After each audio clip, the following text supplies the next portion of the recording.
Carla Daniele van a estar contándonos cómo enfrentar o cómo llegar a fin de año después de estas PASO. Bueno, hola a todos, espero que estén muy bien en este miércoles, post PASO.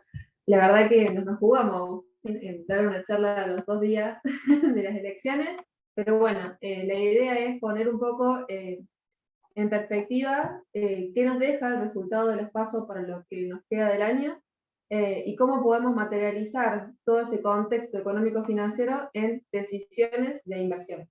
Así que, si te parece, ¿querés saludar y arrancamos? ¿Vamos? Buen día para todos. ¿Estamos en hora o esperamos unos minutos? Si quieren. Estamos, 9:03. Bueno, ¿Me parece? ningún problema. Vamos comenzando. La idea es que, bueno, los que estuvieron en la charla anterior, ya es tratar de tomarnos 30, 35 minutos y viendo algunos temitas, pero pueden interrumpirlos en el momento o hacer preguntas. Candy va a estar fijándose, escriben por el chat y ahí intervenimos sobre el tema directamente o nos vamos para lo que les interese charlar. La idea es que sea lo más interactiva posible y que no hablemos nosotros solos, sino que toquemos algunos temas que les puedan interesar más sobre otros. Nosotros tenemos nuestra guía, pero bueno, no es obligatoria, digamos. Así que vamos nosotros a arrancar con algunas cositas, principalmente tema local, ¿no? Exacto. Y al último vamos a ver algunas cositas afuera que nos interesan, que tengamos en mente, pero bueno. Tal cual. En el último call nos concentramos en gran parte en todo lo que estaba pasando afuera. Seguimos creyendo que eso nos va a marcar el sendero, independientemente de lo que pase localmente. Pero bueno, era un buen momento para pisar el freno y ver acá qué vamos a hacer post paso y cómo vamos a seguir en materia de economía y de mercados. Hicimos esta hoja de ruta simplemente como para tener un norte, repasar un poco qué nos deja el resultado de las elecciones, cómo evolucionó el mercado en ese contexto, qué escenario macroeconómico vemos de cara a los próximos meses, cuáles son las principales debilidades que ese plan macro que vemos nos puede dejar hacia adelante, y en todo ese contexto, ¿en qué invertimos? Y como dijo Agus recién, ¿por qué, hacia lo último, empezar a mirar, por qué seguir mirando el mercado externo y en qué nos condiciona y beneficia? Así que si arrancamos, simplemente como para repasar, por supuesto que estos datos ya los conocemos todos, este fue cómo terminó la votación, tanto para la Cámara de Diputados como para la Cámara de Senadores. Vemos que en lo que es a nivel nacional, 9 puntos son las diferencias, sorpresivamente, y muy en contraste con lo que por ahí, lo que nos decían las encuestas. La verdad que no nos sorprende que las encuestas se hayan equivocado, nos pasó en los últimos pasos, pero bueno, no deja de ser un resultado bastante sorpresivo. Por supuesto que son 9 provincias las que pasaron de votar al Frente de Todos con respecto a 2019 y ahora están pasando a votar a Juntos por el Cambio. Marca una mala elección para el oficialismo, una forma también de decir basta, de mostrarse descontento. Y hay algo que es interesante y que me parece que sobresale en esto, es que en Buenos Aires la brecha, que por ahí es el centro predilecto del oficialismo, la brecha todavía incluso fue un 4 o 5%. En lo que es Córdoba, por ejemplo, la brecha se incrementó muchísimo más, pero bueno, ya da la pauta también de lo que ya venía sucediendo. Eso nos deja una figura totalmente diferente a la que fue en las generales de 2019. Lo que nos llama muchísimo la atención acá no es la suba que tuvo Juntos por el Cambio, porque lo cierto es que si nosotros lo comparamos con la última votación de las generales, lo cierto es que está recuperando su cantidad de votantes, que son alrededor de 2 millones, y lo cierto es que era algo que se podía esperar. Lo que sí sorprende es esta caída estrepitosa. Sigue siendo el núcleo duro del peronismo, por supuesto, pero marca una muy mala elección para el oficialismo. Entonces, como les decía, no estuvo la sorpresa acá, sino que estuvo acá, y eso nos marca a nosotros por ahí sabemos que el resultado de las elecciones no nos iba a cambiar, o del paso al menos, no nos iba a cambiar en el corto plazo el sendero de la economía, pero hay algunos matices que con este frente, la verdad que vale tenerlos en cuenta y repasarlos. Esta es la figura que era en las generales, fíjense la verdad el cambio. Si entendemos que esta configuración del resultado de las PASO se materializa de la misma forma en las elecciones generales allá por noviembre, esta sería la composición. Esto sería lo más importante, es que por primera vez desde que se volvió la democracia, el Senado no estaría en manos del peronismo, sino que perdería su mayoría. Eso no es poca cosa, no solo porque es la primera vez que sucedería, sino porque también se necesita más poder de negociación a la hora de implementar leyes que por ahí no son tan aceptadas por el consenso. Como ven, si todo siguiera de la misma forma, que por supuesto no sabemos si va a ser el caso o no, ya vamos a repasar esos puntos, la verdad que el Frente de Todos perdería 6 bancas que él asumiría Juntos por el Cambio. En la Cámara de Diputados, la verdad que la figura no es tan marcada como sí lo es en el caso de la Cámara de los Senadores, pero bueno, al mismo tiempo seguiría perdiendo parte de las bancas. Ahí nos preguntamos y dijimos, che, ¿cuán previsible era este resultado? Pensando en que por ahí las encuestas no lo decían, y hay unas variables económicas que nos gusta mirar, y por supuesto que no las inventamos nosotros, se siguen viendo, y es que históricamente el oficialismo gana en las elecciones cuando el índice de confianza del gobierno, que es un índice que elabora la Universidad de Itela sobre la base de encuestas que va realizando, cuando ese índice es mayor a 2.2 y cuando los salarios crecen con respecto a la inflación. Eso, pues nosotros lo vemos en perspectiva y vemos todas las elecciones, vemos que salvo en los casos de 2010, 2007, siempre se respetó.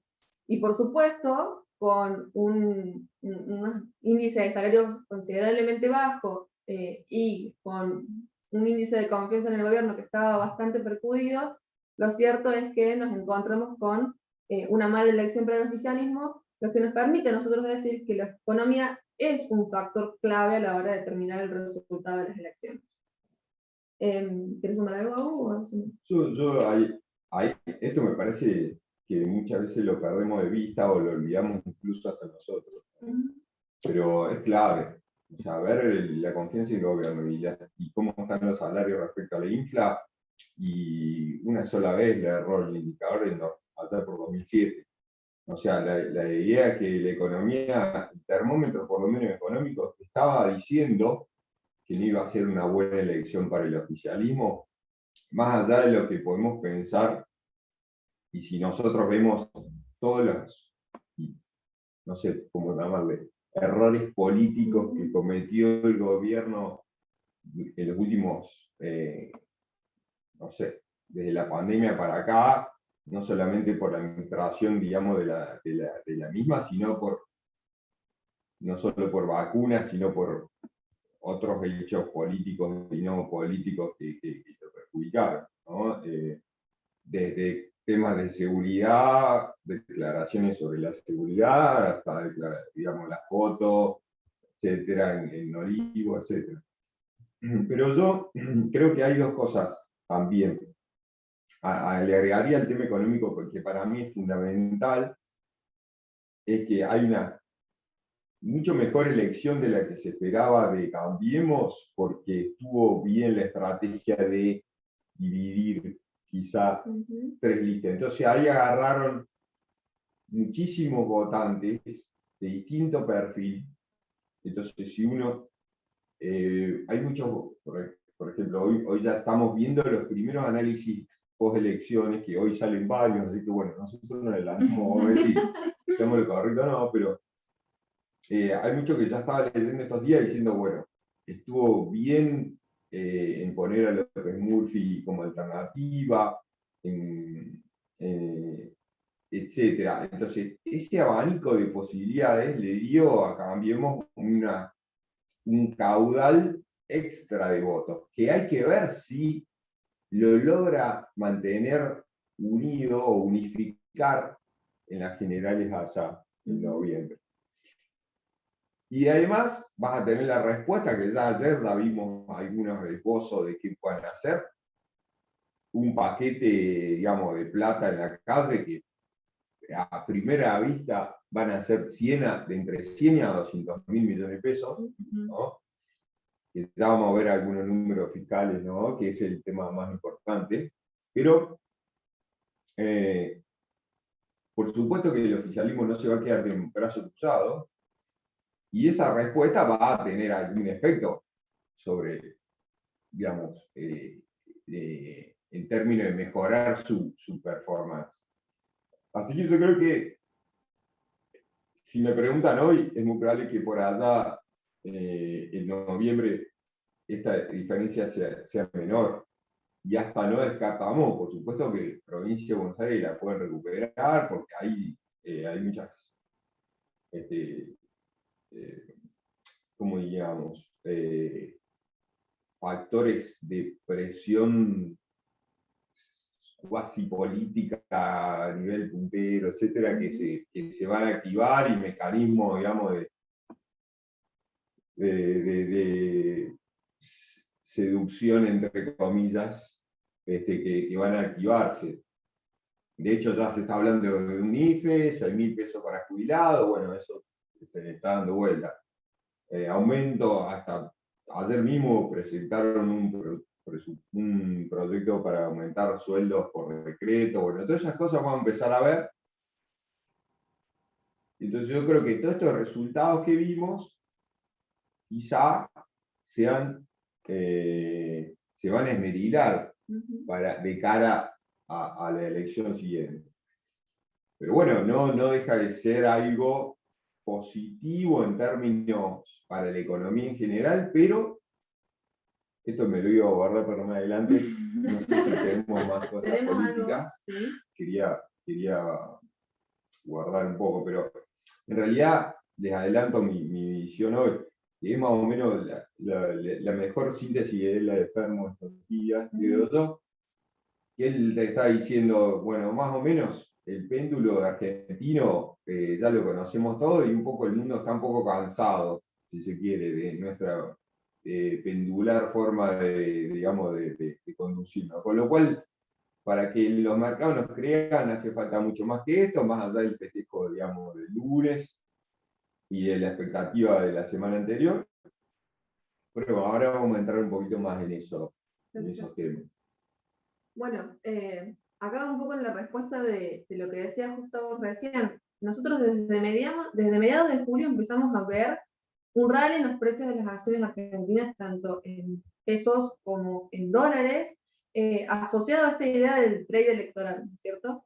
Sin embargo, con la noticia de domingo, el lunes los precios por supuesto abrieron con un repunte entre el 5 y el 15% en las primeras horas, que después se fue aminorando, pero era un poco en respuesta a esta idea de, bueno, por ahí tenemos la posibilidad, o hay una chance más cierta de que de acá a noviembre o de acá a 2 años, ¿por qué no?, podamos tener algún gobierno que sea más promercado. Esa es un poco la imagen. Ahora, ¿cuánto va a durar esto? Va a depender un poco de lo que decía Agus recién, con esta idea de que hasta cuándo va a durar, si por ahí todos estos paquetes o están tirando toda la carne al asador, que probablemente nos encontremos con una macro bastante deteriorada, producto de por ahí de esas políticas económicas bastante asociadas a lo electoral, que lo compliquen y que las proyecciones a la larga no terminen siendo buenas. Entonces, cuando nos pensamos hasta dónde puede tirar el mercado, arranquemos como para pensar en una cuestión asociada por ahí al análisis técnico, y lo cierto es que nosotros vimos el lunes un mayor volumen de negociación que llegó alrededor de los 17 millones de dólares, muy por encima de los promedios anteriores, que estaban en torno al 5, pero lo cierto es que con respecto al promedio histórico siguen estando muy bajos. Y eso nos da una pauta de que por ahí el tirón fue bueno, pero para que se mantenga necesitamos ver volúmenes altos y constantes, lo que no va a suceder en tanto no haya esta confianza o no haya este impulso desde el inversor extranjero o del inversor que está afuera precisamente porque no compran más ya la idea de Argentina haciendo siempre lo mismo. Y otra cuestión clave, también a tenerla en cuenta antes de volver a volcarnos en torno a lo económico, es esta cuestión de que hay una resistencia técnica asociada un poco a lo que fue el anuncio del canje de deuda y que no lo logró romper. Entonces, para habilitar subas mayores, deberíamos pensar en que sobrepase este nivel. Simplemente como para ponerlo un poco en perspectiva de así está el mercado hoy por hoy, pero pensando hacia adelante entran en el juego algunas cosas. Y empezamos a escuchar en estos días si era una post-paso similar al 2009 o una post-paso similar al 2013. Y para dar un poco en respuesta a eso, lo cierto es que vemos cómo se comportó el mercado desde julio del año, no del año electoral, sino del anterior, y del anterior, por así decirlo, y cómo fue que se comportó. Lo cierto es que viene teniendo una tendencia bastante parecida a la de los años anteriores, y lo cierto es que no podemos encontrar entre las dos, entre los 2009 y el 2013, una semejanza tal que nos diga este va a ser el paso a paso. ¿Por qué? Porque allá por 2009 la situación económica era muy diferente, mucho más sólida que la actual, y allá por 2013 estaba la misma sensación de cansancio, pero teníamos la expectativa de un referente en la oposición mucho más sólido del que hoy tenemos después de haber tenido unos 4 años malos para lo que hoy sería nuestra oposición. Así que en perspectiva la situación económica hoy, por más que la comparemos, es mucho más delicada que la de aquellos años, tanto en el plano fiscal, financiero, cambiario, monetario y pronto externo. Así que por ahí no encontramos esta comparación desde la historia, en decir por dónde va a tirar. Probablemente encontremos quizás algo de valor asociado precisamente a esta idea de trade electoral tal como pasó en los otros años, pero simplemente asociada a ese factor. Yo creo que ahí hay varias cosas, ¿no? En 2009, yo justo hoy a la mañana estaba viendo un cuadrito de Delfos que comparando 2009 con hoy, ¿no? Infla por allá 15%, hoy 50%. Reservas netas, 40.000 palos en aquel momento, hoy tenemos 5.000, con toda la, si le damos, mirándolo con un solo ojo. PIB per cápita más alto, 10.000 en aquel momento, hoy $7.500. 15% de crecimiento del M2 privado, que sería como la, para el que no está en tema o no nos sigue mucho, como el motor de la infla. La cantidad de plata que está dando vuelta. Exacto, y hoy está en 40, o sea, y otros ratios más, mucho peores. En aquel momento no había cepo y hoy sí, con lo cual el margen fiscal para poner esos 100, 200.000 palos que se están empezando a calcular estos primeros días de programa, llamémosle proelecciones o preeleccionario, tiene muy poco margen, con lo cual vamos a estar mirando. Mercado sí, hay un posible trade electoral sin dudas, pero es de altísimo riesgo por todas estas otras variables macro mucho más débiles que son las que vamos a repasar ahora.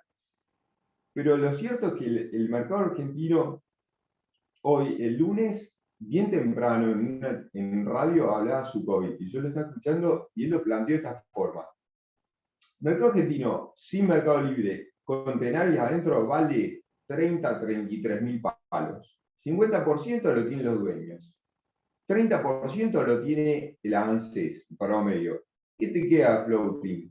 Y 7, 8, 10.000 palos, ¿no? Todas las compañías argentinas. O sea, y ya vi cosas que hacía rato que no veía, operadores de afuera comentando sobre Argentina. No sé, hay alguien que sigo de Montobel que nunca habla de Argentina, hablando de Argentina, así, varios como operadores que son de emergentes totalmente, ¿no? Pero que nunca comentan de Argentina, he visto diciendo, bueno, Argentina, o sea, están siguiendo. Yo creo que sí, es muy fácil, digamos, que el mercado suba ante la mínima ficha que nos pongan de afuera. Pero sin duda, o sea, el mercado perdió, los fondos perdieron alrededor de 50.000 millones de dólares entre el 2018 y el 2020, 2019, hasta el cambio, digamos. Sí. O sea, y eso todavía le duele a muchos, a muchas carteras, todavía hay la posición técnica que se le llama la tenencia, principalmente de bonos, todavía es muy alta. Así que yo prefiero, además por el contexto interno, cómo se encuentra digamos, las perspectivas internacionales, prefiero estar en acciones, por eso básicamente hablamos de trade electoral sobre Merval, y no en bonos. O sea, la capacidad de suba o el upside que hay en acciones es mucho más alto y hasta diría con mucho más red, porque estamos comprando valuaciones menores en relación, por supuesto que no se puede comparar una con otra, pero yo me siento más tranquilo, siento que estoy operando en Argentina, ¿no? Tranquilo de una manera de decir. Lo mismo. Exactamente. En acciones, si me juego una ficha, que en bonos. No me gustan bonos, bueno, no, lo venimos hablando, salvo los casos que ya estamos adentro, y etcétera, que hablamos la charla anterior. La clase anterior, iba a decir, estaba en la facultad el tipo todavía. Pero en esa línea. Es mi pensamiento, ¿no? Está perfecto. Estamos como en línea viendo esto, de que no deja de haber un trade y eso lo tratamos, o sea, no es que no lo vemos, simplemente es que es un trade altamente especulativo, es un trade político, electoral, y se corta ahí.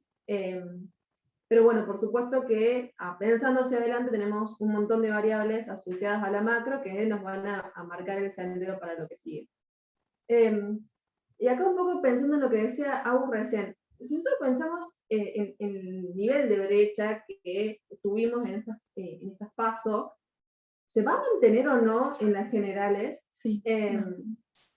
Y ahí nos planteamos como varios ítems, si bien no somos politólogos, pero me parece que es clave en el análisis incorporar que por ahí los votos que perdió el oficialismo o el Frente de Todos con respecto a elecciones pasadas no parecen haber sido capturados por Juntos por el Cambio, sino que quizás estuvo asociado a otras fuerzas menores, ausencias y voto en blanco.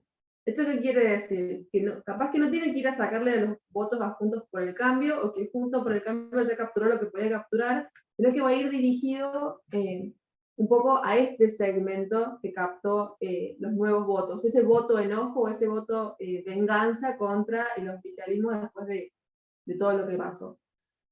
Otro punto importante es que solo asistió un 65% del padrón. Esto es prácticamente 10 puntos por debajo del promedio histórico, el mínimo, desde que se volvió la democracia.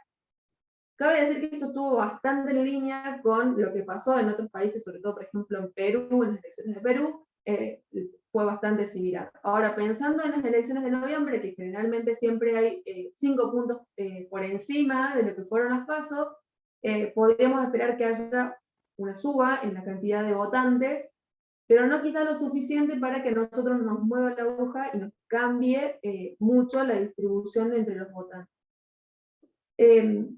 Otro punto importante es que 10 puntos de votantes fueron a partidos políticos que no lograron pasar a las elecciones generales. Me parece que esta es la esperanza que está teniendo hoy por hoy el oficialismo, con tal de agarrar ese segmento.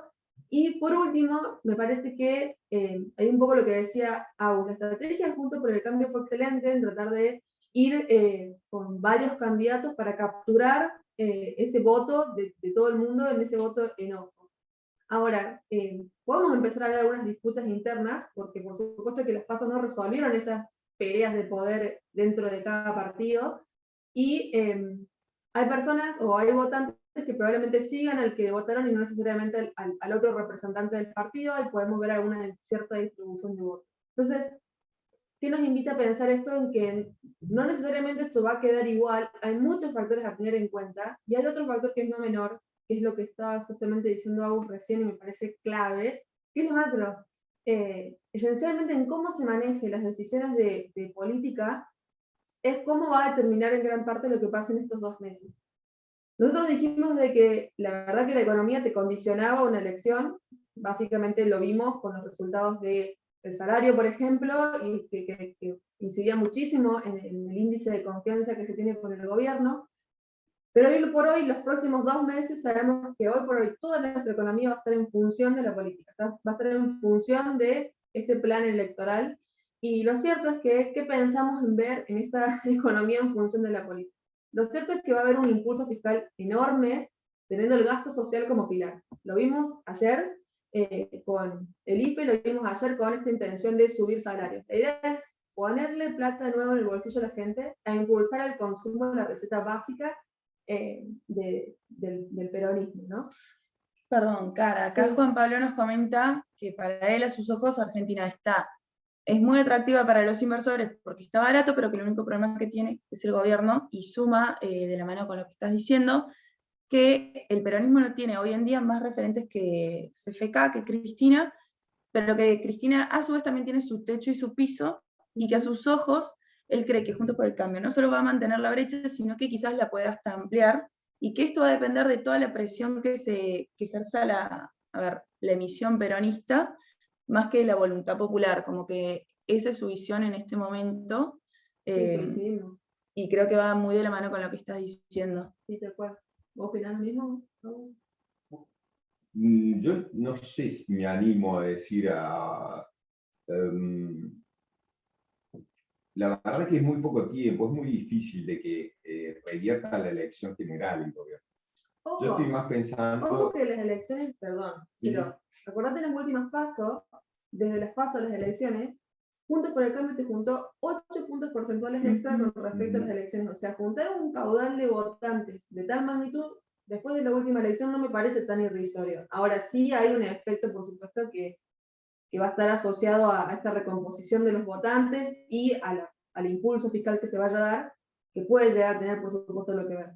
Pero me parece que esto de pensar en cómo se puede llegar a no dar vuelta, probablemente no nos cambie demasiado, la brecha es muy grande, pero no lo pienso como algo imposible. No, yo si me tengo que jugar, no, diría, el resultado general me parece que va a perder igual, pero sí te puede recuperar provincias. Por ejemplo, a mí me sorprendió, nosotros miramos, yo por lo menos miro Córdoba, provincia de Buenos Aires y capital.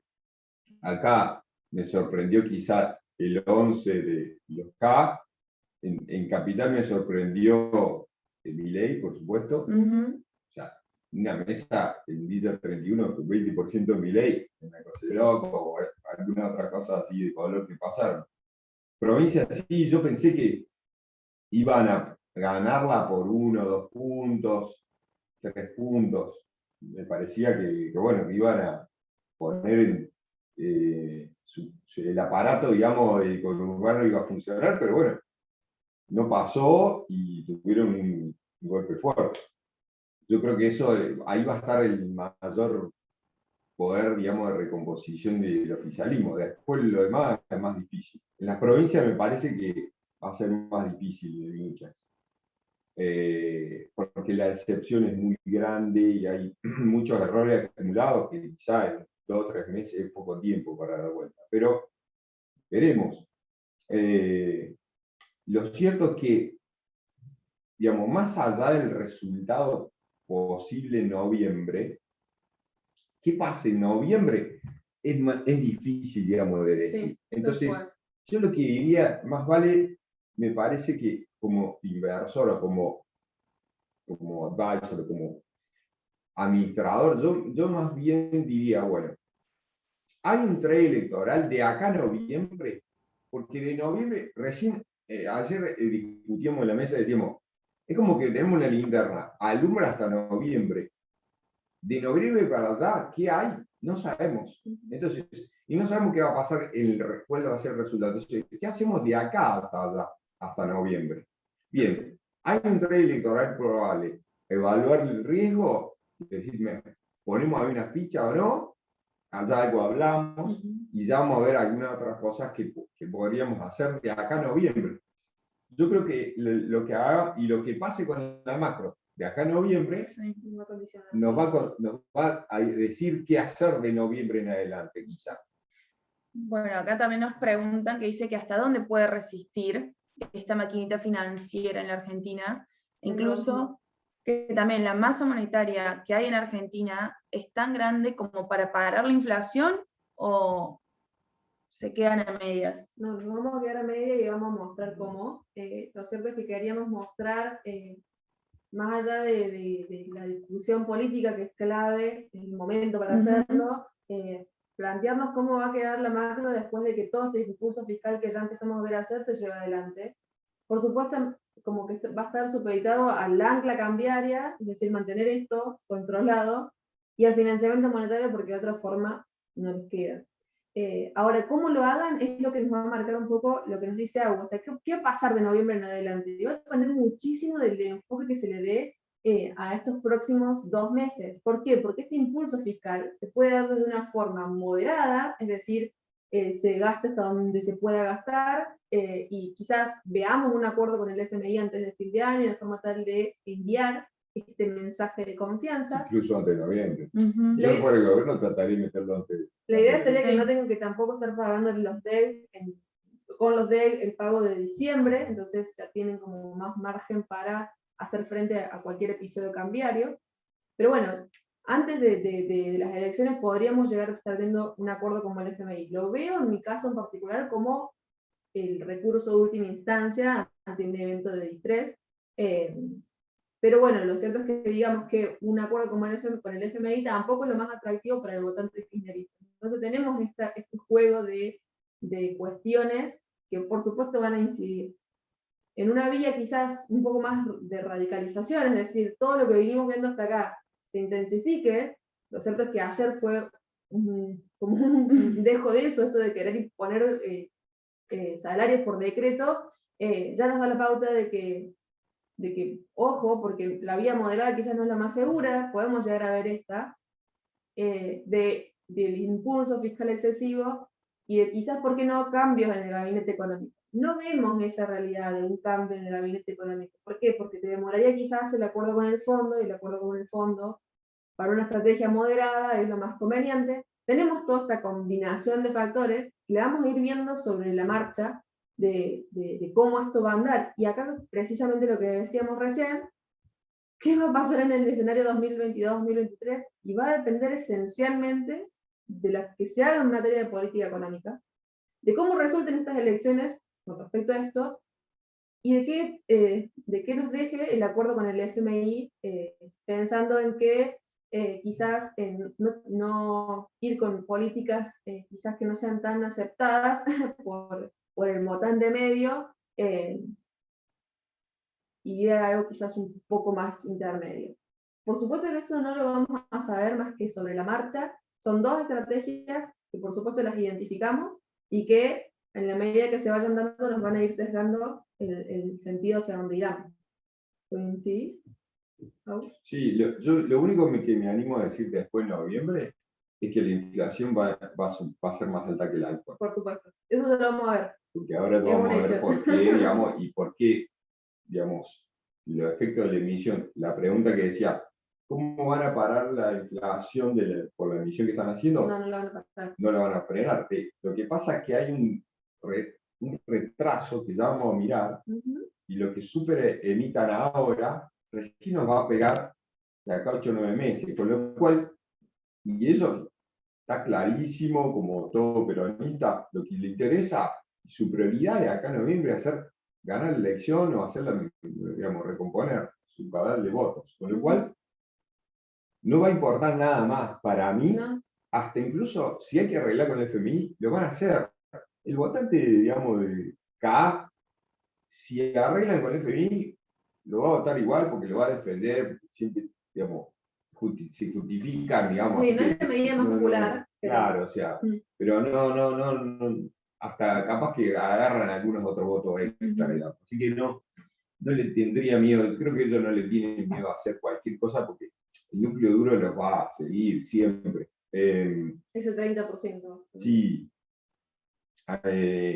Así que bueno, pero yo lo veo más por el primer impulso, me parece, y por más un poco más la onda radicalización, por lo también hay cambio de gabinete y no económico, que Eso están sí, empezando a... económico por lo pronto no, porque se dé el fondo, pero sí podemos empezar a ver algunos movimientos. Y los nombres que se están hablando, por lo menos en principio estos días, son de más radicalización y no de más amplitud, así que bueno, Sí. vamos a ver. Una de las cosas importantes es que todo este impulso fiscal se va a hacer, cueste lo que cueste, digamos. Jamás en la historia argentina se respetó una restricción presupuestaria y menos se va a dar en el marco de un escenario electoral. Así que esperamos ver todo este tipo de medidas, por supuesto con costos gravísimos en términos de la macro, lo vamos a ver ahora, pero bueno, nunca importó y no creo que vayan a importar precisamente ahora, sobre todo después de tan mal resultado. Por ahí, ¿cuáles son las tres principales debilidades que vemos? O sea, hay tres cosas que son las que independientemente de si lo hagan fuerte o no lo hagan tan fuerte, o de la magnitud, van a tener su efecto. Una son las dificultades en el rollover de la deuda en pesos. ¿Qué estamos viendo? De que en el mes de agosto empezamos a ver que el porcentaje de renovación de los vencimientos de cada uno de los meses dentro de la deuda en pesos no consiguió lograrse de forma completa como sí lo había hecho en los últimos, bueno, en todo lo que iba del año, básicamente. ¿Qué empezamos a ver con eso? Se empezó a sentir de que las últimas licitaciones ya no estaban convalidando los plazos y las tasas que el mercado necesitaba, y se está mirando con cierta cautela la sostenibilidad de la deuda en pesos en sí. Hoy por hoy tenemos una trocalada de deuda en pesos que creció muchísimo, por supuesto porque no hay forma de endeudarse en dólares después de la reestructuración y de tantos campos abiertos, sobre todo con el fondo, que nos deja un nivel de deuda que es considerablemente alto. Es muy importante prestarle especial atención a los próximos vencimientos que quedan en el último cuatrimestre del año. Como ven, son vencimientos que están bastante abultados, por lo menos en lo que es septiembre, octubre y noviembre, pero esto por supuesto que se va pasando en el tiempo. Ustedes tengan en cuenta de que en las últimas licitaciones convalidaron menor plazo, que por lo general es el promedio alrededor de 8 meses, lo estuvieron haciendo en torno a 6, 7, y quizás con un poco más de tasa que el mercado lo estaba pidiendo. ¿Qué vamos a mirar en los próximos meses? ¿Cómo se vaya dando? O sea, esto nos va a dar un termómetro también de lo que piensa el mercado, de si le confía o no a su mercado en pesos. Y acá tenemos en lo que queda del año 9 licitaciones, para las que poder cubrir con el déficit, por lo menos pautado, necesita tener un rollover del 130%. Es decir, necesita que esto vuelva a retomar el 130% de cara a los próximos 4 meses.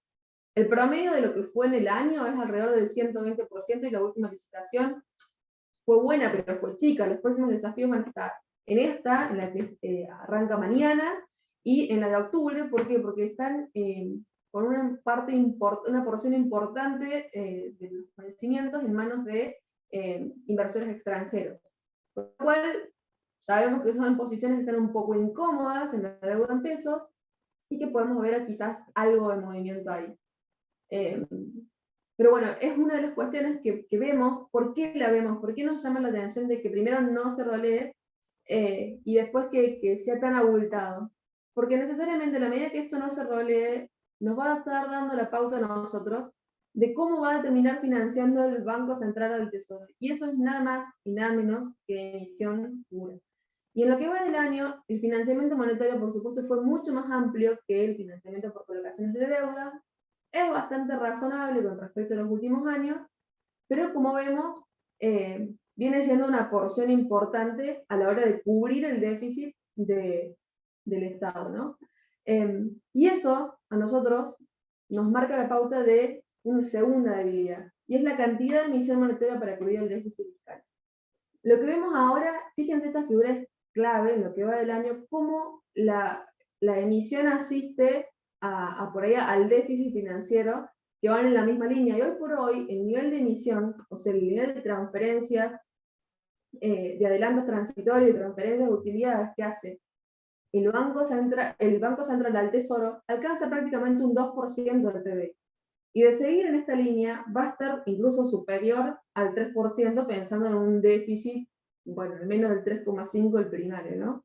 Pero esto nos va a estar dando la pauta de que va a seguir, y en la medida que los rollovers de deuda no sean los mejores, o que las próximas licitaciones tengan cierta debilidad a la hora de captar dinero fresco, implica que esto se va a traducir en mayor emisión. Como vemos, en lo que va del año, este fue el monto transferido. Fíjense esto que es muy particular, en los meses de enero y febrero no se transfirió nada, después se mantuvo relativamente constante, pero en los últimos 3 meses vimos en transferencias de gran magnitud. Fíjense julio y agosto, que coinciden básicamente con los meses en los cuales quizás el rollover de la deuda mostró cierta debilidad. Capaz que en el global vemos que el porcentaje de renovación fue un poco alto, pero ustedes tengan en cuenta que por mes vamos a encontrar 3 licitaciones, y quizás en el medio fuimos viendo algunas un poco más débiles, con lo cual se iban suplantando con las otras, vimos licitaciones con más títulos, con mejor tasa, con menos plazo. Y en lo que va de septiembre, incluso se dio a conocer el lunes que en el 2 días antes de las PASO estuvieron mandando de nuevo, ya llevamos 140.000 millones, y esto a nosotros nos deja un sabor relativamente amargo por lo siguiente. Bueno, este gráfico también lo traje porque la verdad que muestra de forma hermosa desde el 2011 a la fecha esta eterna dominancia fiscal. Fíjense, toda la asistencia del Banco Central al Tesoro es básicamente para cubrir el resultado fiscal primario, un Estado yendo por demás, por fuera de sus posibilidades, ¿no? Y acá lo que les quiero mostrar es esto que les decía, ¿por qué me preocupa el nivel de emisión para financiar al Tesoro? Porque hay un concepto que ya lo veníamos diciendo en los últimos dos calls, y que cobró un poco de relevancia en las últimas semanas, y nos llama la atención, es los pasivos no remunerados. ¿Qué son los pasivos no remunerados? Básicamente es la forma que tiene el Banco Central de, por así decirlo, de moderar los efectos de la emisión del dinero, es decir, de poder capturar parte del dinero que termina en la calle. Es una herramienta para tratar de que todos esos pesos no sigan dando vuelta, entonces la inflación no se nos vaya por el aire. Cuando nosotros vemos cómo se compuso básicamente la evolución de la base monetaria en lo que va del año, en comparación con 2020, vimos que por supuesto hubo emisión para hacer frente a las compras de dólares, pero hubo una parte importante que es este 2% que fue a financiamiento del Tesoro, fue financiar al Estado. Y básicamente la forma de esterilizar eso es a través de la LELIQ y paso pasivo, que compensaron en parte toda esa cantidad de emisión. Lo que es importante es que a su vez esa deuda, esos pasivos no remunerados, son nada más y nada menos que deuda, y que como tal generan intereses que se ven compensados acá, en esta ecuación. O sea, a medida que yo más emito, más tengo que esterilizar, y al mismo tiempo más me genera intereses. Por eso es que nosotros vemos que no se están convalidando tasas altas, por lo menos en lo que respecta en el plano monetario. ¿Por qué? Porque si no esto se vuelve un descalabro tal como pasó en 2019. Aún así, teniendo tasas muy planchadas, no pretendo que sea una clase monetaria, pero entiendan lo relevante que es esto, porque hasta el momento ya alcanzaron los 4 billones. Se entiende que hasta que termine el año van a alcanzar prácticamente un 11% del PBI. Por los intereses que eso genera, a su vez, se va a estar emitiendo por un 3% del PBI hacia el final del año. Al mismo tiempo, estas medidas que estuvimos viendo de inconsistencia clara es que, por ejemplo, esta medida que le permitía a los bancos utilizar como encaje los instrumentos del Tesoro y no así las LELIQ, que es un instrumento del sistema bancario, termina afectando contra la capacidad de esterilización. ¿Por qué? Porque no se logra renovar al nivel que se deberían renovar estos pases pasivos. Entonces se hace una bola, que es muy parecida a la bola de la LEVAC en aquel momento, del cual todo el mundo hablaba, que hace prácticamente imposible disminuir la inflación de forma sostenible. Y si bien esto puede ser un poco complejo de entender cómo funcionan los mecanismos o cómo se explican las variaciones de la base monetaria, es clave para entender y por qué todo el mundo y por qué nosotros lo venimos rescatando hace ya 4 meses diciendo por qué esto no nos va a cambiar. Entonces, en la medida que haya más emisión, va a haber al mismo tiempo más estabilización con los intereses que eso conlleva. Y a la larga, te meto un comentario extra. Sí. Eso en realidad también debilita el balance de los bancos, indirectamente o directamente. O directamente. Pero, con lo cual, debilita todo el sistema financiero y, digamos, entonces, la deuda de pesos pasa a ser un factor de riesgo de sistema. Porque si hay un problema con la deuda de pesos, que está toda 6 meses, en agosto vimos que por lo menos los privados le sacaron 8.000 palitos, no es nada, esos 3 puntos que veíamos son 8.000 palos, son 8.000 palos pesos. Vean cómo los números empiezan a distorsionar, 8.000 palos pesos es poco, 100, 200.000 palos, o sea, la nominalidad de la economía empieza a ser cada vez más grande, se notan los grandes números, empiezan a ser más normales, entre comillas, de vuelta, no sé por qué estoy con entre comillas, pero hay que tener especial cuidado, o los riesgos del trade que hablamos en el comienzo, pueden estar el tema de la deuda en pesos, la verdad que nos preocupa bastante. Si bien yo no creo que pueda haber un default, porque ellos van a emitir de última y van a pagar las letras, van a pagar, pero sí, digamos, como dicen, hay algunos extremadamente, digamos, catastróficos que hablan del un rodrigazo siempre. Entonces vos, cuando vas al 70, creo que fue 79, 77, no me acuerdo, 75, el rodrigazo. Yo nací ahí. Entonces, cuando vos ves los factores de ese momento, y te digo que tenés varios dando vuelta hoy. Sí.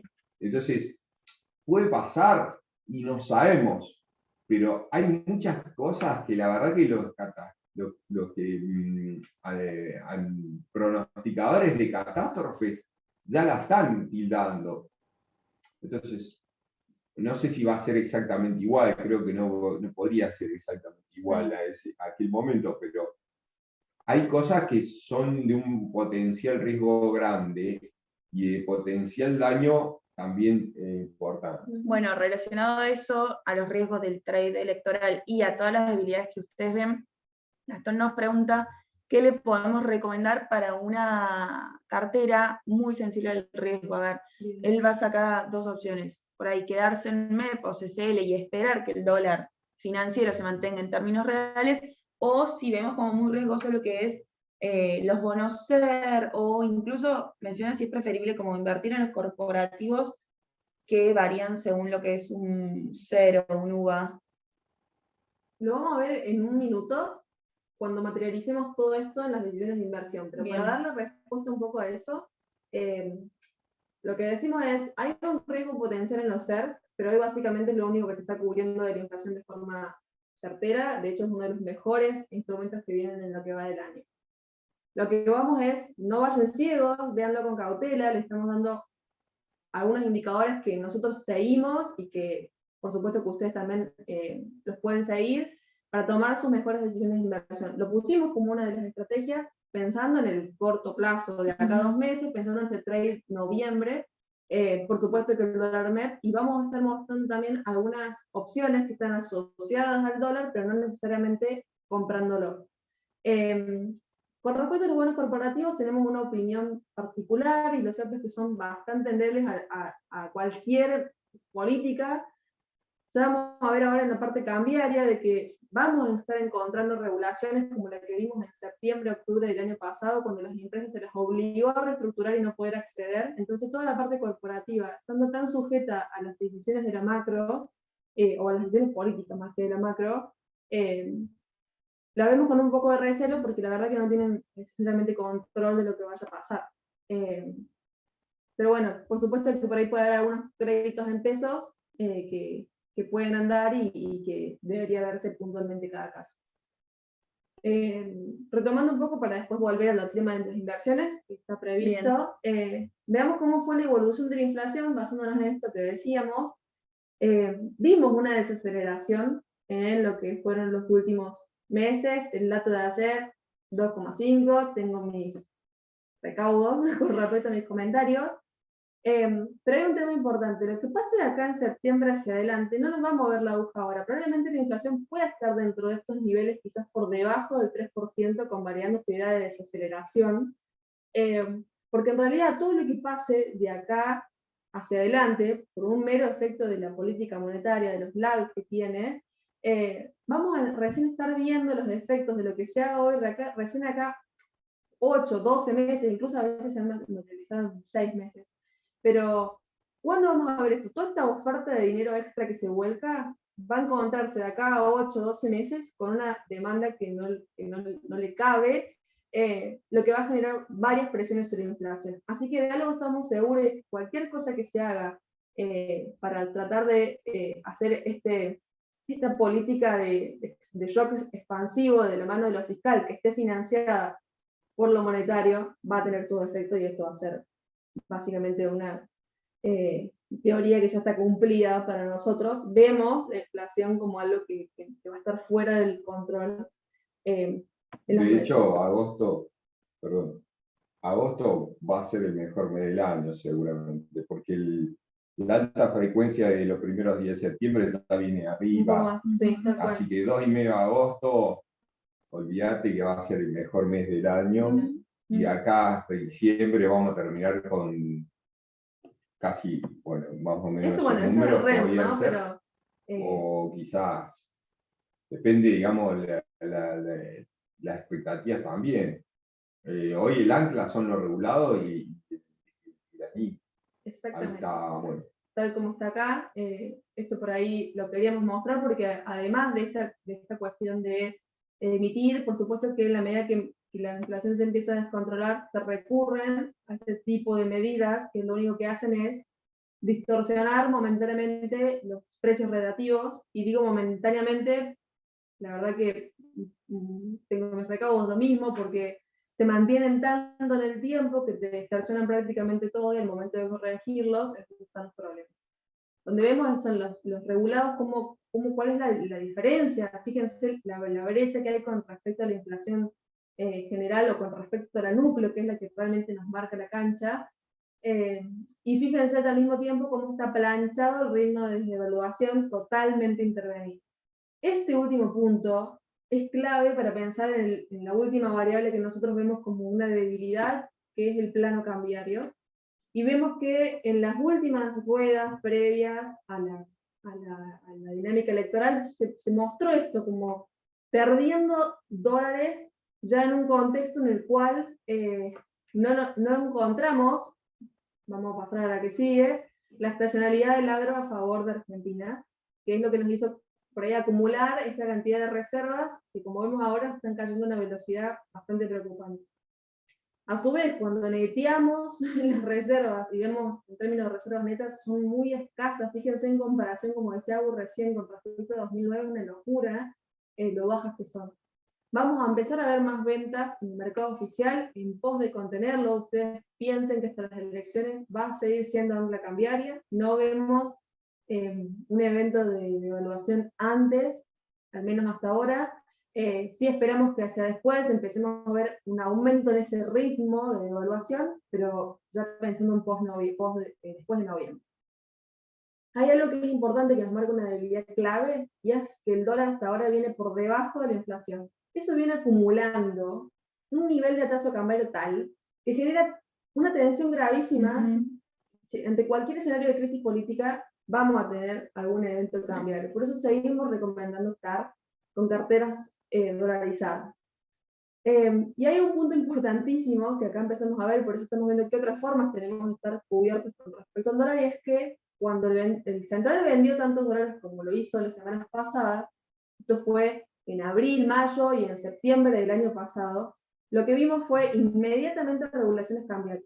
En el último informe que hicimos de regulaciones a los 2 años del cepo, vimos que hay como una cuestión hasta temporal, en la medida en que empiezan a vender dólares, porque se nos acaban los de la cosecha, esta crisis, mini crisis cambiaria, la herramienta es la regulación cambiaria. Así que pensemos en el dólar MEP, en el dólar cable, los dólares más libres, como termómetro de las elecciones. El resto va a estar totalmente desarbitrado en el marco de esta política económica electoral. ¿Qué queremos rescatar de esto? Pensemos en un oficial sin sobresaltos hasta ahora y en regulaciones cambiarias, sobre todo para importadores y para el acceso al mercado de cambio. Y no descarto también alguna medida extra por el lado de MEP. Pero lo que No, pasa sí, que pero eso ya están acostumbrados a sí, arruinarnos el estamos acostumbrados, pero, digamos, de las últimas 11 ruedas previas a la elección, el Central perdió 900, 1000 palos, de los cuales 70-80% de eso lo perdió en el MUL, y el resto lo perdió por intervenir el contado. Con lo cual, es muy probable que se hablaba de que hoy o mañana podrían venir esas medidas cambiarias que probablemente afecten más al MUL, o sea, a los importadores. Estuvimos viendo estos días, hace 2-3 ruedas, ventas de el Central en el mercado futuro no está operando hasta hace 2-3 días, exacto. y empezó a vender. Interés abierto importante, 400.000. Es el Central. Sí.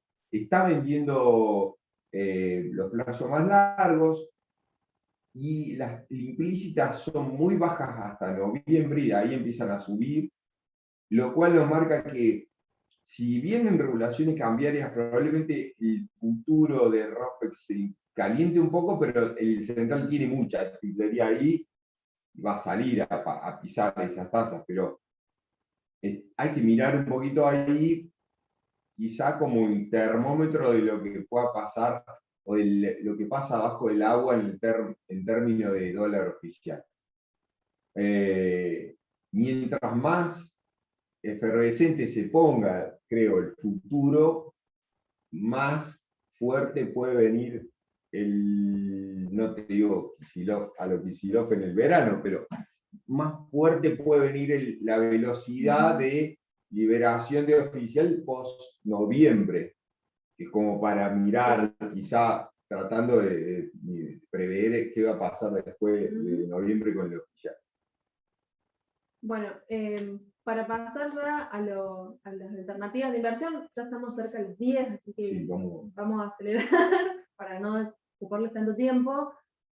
Pensamos de nuevo, acciones argentinas hay un trade electoral, pero es una alternativa especulativa y de corto plazo, o sea que está ahí y probablemente haya algo de oportunidad ahí, pero de nuevo es especulativo de corto plazo, de septiembre a noviembre, hasta menos ahora, e ir viendo sobre la marcha si el mercado va a tirar o no va a tirar, dependiendo de cómo prospere todas estas cuestiones que nosotros estuvimos viendo esta recién, cómo se consoliden los partidos, cuál va a ser la estrategia que se lleve adelante en la macro.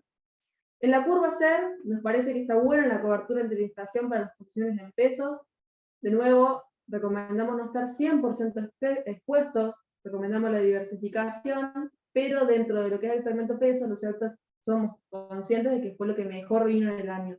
Y viene de un año también muy bueno que fue el 2020. Dos modos, de nuevo, es simplemente cautela con respecto a lo que estuvimos mostrando recién de la dinámica entre lo financiero y lo monetario, que está siendo, la verdad, que insostenible en el tiempo. Por ahí puede tirar, pero por ahí puede tener sus efectos. Dólar MEP y dólar cable, por lo que les mostramos recién, priorizamos las carteras dolarizadas, pero atención a las restricciones, vamos a estar recibiendo. Y con respecto a eso, estuvimos difundiendo en esta última semana una cartera de CDRs que elaboramos para poder por ahí estar cubierto del dólar, sobre todo en aquellas empresas que no pueden, por ejemplo, las importadoras o las que no tienen la posibilidad de acceder porque no cumplen alguna de las regulaciones. ¿Qué elegimos? Elegimos una cartera que se las compartimos rápidamente, de 6 CDRs de diferentes sectores, de forma tal de poder diversificar el riesgo y no estar atado a un sector económico. Y de todos los CDR cotizantes, observamos la volatilidad histórica de las últimas 40 ruedas y elegimos aquellos que tienen menor volatilidad. ¿Eso que implica? De que los movimientos que tengan muy probablemente estén asociados al tipo de cambio y no sí al subyacente, que va a ser la acción de afuera. Y fíjense en el cuadro que viene, porque está bueno, y lo que hicimos fue armar un índice considerando la evolución de esa cartera de CDRs con respecto a la evolución que tuvo el contado con liquidación. Y no solo que tiene una correlación bastante alta, sino que a partir de octubre del año pasado, cuando por ahí el mercado de accionario de afuera tiró mucho, y nosotros vimos un contado más planchado, sobre todo porque estaba un poco intervenido, tuvo mejor performance el índice de CDRs con respecto al dólar, presentando una ganancia en dólares. Entonces fíjense que lo importante, si es cubrirnos, la tendencia es la misma, tiene una correlación altísima. Y si el mercado tira bien, capturamos una buena ganancia. Lo invitamos a que lo consideren, está bueno. Nos parece muy recomendable esta opción. Sí. A quien no quiere comprar MEP o no puede, o ya tiene MEP y dice, bueno, pero me quiero cubrir, me parece que te saca el riesgo Argentina encima, agarrás toda la cobertura, digamos, de posible aumento de brecha, ¿no? Que eso es un efecto que lo podemos ver, y si los mercados tiran afuera, a mí lo agarras con una baja volatilidad y tenés liquidez, 100%, con lo cual nos parece que está muy bueno. Ya lo estamos haciendo, digamos, con muchos clientes. Bueno, así que simplemente ponerles eso en consideración y terminar sin dejar de mencionar el mercado externo. O sea, tanto para bien o como para mal, Argentina va a estar expuesto a lo que suceda en los mercados internacionales. No solo hay que mirar afuera porque quizás adentro ya no nos quedan tantas opciones, entre todas las regulaciones que nos pusieron, cada vez miramos más las alternativas en el exterior, sino que también cualquier evento de afuera, que ya lo estuvimos mencionando, asociado a un posible tapering, nos va a llevar puestos a nosotros. Así que no dejemos de mirar esto y hay dos indicadores que venimos viendo. El último dato de empleo fue bastante malo, la verdad que fue sorpresivo para todo el mercado, pero el último dato de inflación mostró cierta desaceleración, lo cual nos envía señales como equivocadas, pero o difusas, más que equivocadas. Para vos, Augusto, ¿termina de convalidar esta idea de inflación alta transitoria o vamos al gráfico que viene y vemos? Yo te empiezo por acá. Dale. Para mí esto es bueno para el mercado. ¿Por qué? Digamos, que las nóminas no aumenten tan fuertemente como venían haciéndolo, te quiere decir que todavía falta. O sea, la FED todavía le puede dar a entender que todavía no estamos recuperando bien. Así que todavía el freno no lo voy a pisar. Y que el dato de infla de ayer sea bueno, entre comillas, porque para mí no sé si es tan bueno, ya vamos a ver por qué, pero en general el mercado lo leyó como bueno, y está diciendo, bueno, tiene razón, la FED es transitoria, así que bueno, punto para la FED, otro punto más, así que sigamos con la fiesta, con lo cual es bueno, en general, estos dos gráficos, si yo saco lo que puedo ver de acá. Lo que sí, no sé si acá ya sigue, lo que sí hay una cosa, y es que, para explicarlo en términos me pueden entender cualquiera, aunque no lo esté siguiendo. ¿Por qué la inflación es tan importante y tenemos que mirarla? Esta mañana en el artículo genial que alcanzamos a sacar estas dos cositas para ponérselas. La inflación está viniendo alta porque está comparándose contra a un año anterior, que fue la base de la pandemia. En plena pandemia los precios, la economía se frenó al cero, todos los precios para abajo, afuera es muy resiliente la economía, la actividad, con los precios bajando. Si vos mirás, por eso es una explicación rápida, decir, che, y la inflación se tiene que venir alta en estos momentos, porque está en plena recuperación, los precios se están recuperando, la base a 12 meses por supuesto que más baja. Esa sería la explicación rápida de por qué la FED dice que es transitorio. Y los cuellos de botella. Exacto. Y aparte su rubro, lo hemos hablado en la clase anterior. Pero si uno mira 2 años, si yo dice, che, pará, a ver, 2 años para atrás también es alta. Y hace 2 años no tenías, si bien tenías el pic, e incluso tenías, ¿por qué era alta hace 2 años? Fue el pico del petróleo, que después se destruyó, que en realidad también afecta a ese nuevo número a 12 meses, te afecta porque tenía el barril tocó cero, todo ese momento, así que también te está dando alta ahora por eso. Pero si mirás 2 años, te está dando alta también. Con lo cual el trasfondo inflacionario, no sé si está tan transitorio, bueno, humildemente lo digo, ¿no? Desde acá, pero hay analistas importantes que también lo dicen. Ojo con la infla, ¿por qué?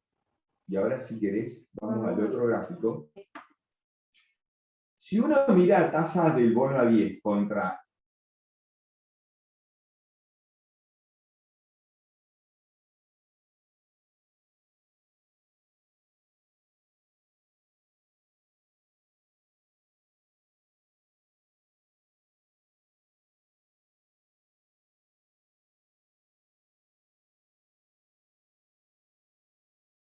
y eso está bueno, la verdad que me pongo un poco orgulloso y reconozco que de haber hablado de este tema. O la inflación baja, como espera la FED, o las tasas de 10 suben. Con lo cual, las tasas de 10 para arriba, para digamos, volver a la normal, si queremos, implica baja de bonos, con lo cual es la razón de fondo por la cual nos gustan afuera estar en acciones más que en bonos. Los bonos están caros acá por muchas cosas, ya hablamos la otra vez, y están caros afuera básicamente por esto. Entonces yo prefiero acciones a bonos. En épocas de tapering hay indicadores, no lo trajimos acá, pero si quieren que les interese se lo podemos conseguir, donde en épocas de tapering las acciones anduvieron mejor a la larga, si bien pueden sufrir en el momento, pero después se recuperan mejor. Y entonces yo creo que este tema hay que seguirlo porque puede impactar directamente sobre emergentes y totalmente, digamos, 100% exacto. Tal cual. Bueno, acá un poco simplemente mostrar cómo es como, o sea, dónde están los impulsos de los precios, haciendo un poco referencia a esto de los cuellos de botella, de que son particulares los sectores que son los que están impulsando la inflación al alza. O sea, como para dar la pauta de que la Fed, por supuesto que lo está viendo, y nosotros, por consiguiente también, esto de que vemos que la inflación está alta, pero al mismo tiempo vemos que está impulsada por pocos sectores, que son los que por ahí están como enfrentando estos cuellos de botella, de que por ahí la reactivación no fue tal para suplir la demanda, y simplemente es a modo ilustrativo demostrar cómo es que estos precios vienen como vienen. Por último, el gráfico de lo que fue el S&P desde el 2000 a hoy. Del Este gráfico 2000 lo a hago hoy. yo, pero si querés lo comento yo, Dale. porque me gusta este pero, digamos, es más que nada para decir, nos gustan más las acciones, pero el mercado viene de un verano larguísimo, desde marzo del 2009, salvo se ve como un flash crash, pero fueron unos meses bastante duros de COVID el año pasado. El mercado desde los 2000 baja el 50% casi, retoma el 2002 al 2007 más o menos hasta la crisis un 100%, en la crisis del 2008 cae un 50% y de ahí empieza, de marzo del 2009, casi diría anualmente, una suba anual casi sin parar hasta el día de hoy. Y lo pone casi 6x lo que valía en aquel momento. Hay muchas cosas. Lo que pasamos en 2018, lo que pasamos en 2020, que fueron épocas críticas, Sí. parecen cortas, Sí. como si uno lo pone en perspectiva de la tendencia que viene mostrando, eterna. Entonces, eso hace que los que tienen fondos afuera, nosotros estamos, si bien nos gusta acciones, somos cautos. Ujú. Nos gusta, hay fondos offshore que son, que nosotros llamamos no correlacionados, que nos gusta mucho, es el core de las carteras afuera, tiene que estar ahí, y unas fichas en acciones para aprovechar lo que dure, digamos, la música, si quieren. Ujú. Porque lo cierto es que si la FED no se equivoca, y parece que por lo menos los mismos errores del pasado no los va a cometer, quizá nuevos haya, Sí. ¿no? Pero los errores del pasado no van a venir. Y eso le da aire al mercado de acciones, con lo cual no hay que sacar los pies del plato, pero sí tener cierta cautela. Algo en oro también, bueno, hemos hablado anteriormente. Pero esto es para correr un poquito para afuera y decir, ¿a dónde estamos en acciones afuera? Tal cual. Y bueno, como para finalizar, me parece que está bueno de mostrar que tanto como estamos en el mismo nivel de 2013, esto cuando Abu dice los errores del pasado, lo primero que se nos viene a la mente fue ese Taper Tantrum de allá por 2013, que hizo volar prácticamente a todos los emergentes, y esto es lo que nos muestra es cuánto la gente está hablando sobre este tema y estamos prácticamente en el mismo nivel. Esto para que tengan la pauta de que no hay que dejar de mirarlo, porque indefectiblemente de algún lado nos va a pegar, ya sea para tener inversiones afuera, también en el plano local. Así que por eso es que da la pauta de, por lo que decía Agus recién, incluso con cautela, seguimos priorizando las posiciones en acciones por sobre aquellas de renta fija, y así que es simplemente eso para que lo tengan en cuenta. Y creo que terminamos, y no sé si alguno tiene alguna duda para aprovechar en los ¿Alguna últimos minutos. pregunta? La pueden dejar en el chat y tratamos de responderla ahora. Bueno, creo que no. Y si no, los liberamos. La próxima vamos a empezar a abrir micrófonos. Claro. Sí, eso estaría Estaría bueno. bueno, así lo escuchamos además. A veces siento que no sé si estamos hablando solos, están ahí. Pero bueno, por supuesto que estamos todos a disposición. Si les queda alguna duda o un Ujú. tema dando vuelta, nos avisan, nos pueden llamar sin problemas y seguimos charlando sobre estos temas. Esperamos que les haya sido de utilidad y bueno, nos vemos la próxima. Nos vemos la próxima. Muchísimas gracias a todos por conectarse, por participar, y como dijo Carla, cualquier consulta o duda, estamos todos a disposición, así que bueno, muchísimas gracias a todos por sumarse a la charla. Hasta luego a todos, muchas gracias. Gracias.